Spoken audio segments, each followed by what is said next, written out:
সুপ্রিয় দর্শক, আসসালামু আলাইকুম। দেশ এবং দেশের বাইরে থেকে যেখান থেকে দেখছেন সবাইকে জানাই আন্তরিক শুভেচ্ছা ও অভিনন্দন। আশা করি সবাই ভালো আছেন। জয়পুরহাট জেলার পাঁচবিবি গরুহাট থেকে আমি মোহাম্মদ ফিরোজ হোসেন নতুন একটি শর্ট প্রতিবেদন দিচ্ছি।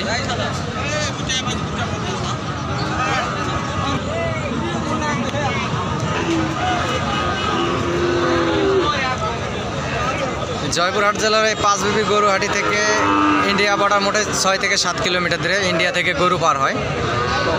আপনাদের যদি ভিডিওটি ভালো লেগে থাকে দয়া করে চ্যানেলটি সাবস্ক্রাইব করুন। সাবস্ক্রাইব করলে খামারি ভাইদের হবে কি নতুন নতুন ভিডিও আপডেট পেতে সুবিধা হবে। দয়া করে আমার চ্যানেলটি সাবস্ক্রাইব করে দেবেন। সাবস্ক্রাইব করলে আপনাদের নতুন নতুন ভিডিও আপডেট পেতে সুবিধা হবে এবং আমার চ্যানেলের পক্ষ থেকে লটে মাল দেওয়া হয় গোটা বাংলাদেশে। স্ক্রিনে দেওয়া নাম্বারে ফোন করবেন আর দয়া করে চ্যানেলটি সাবস্ক্রাইব করে দেবেন।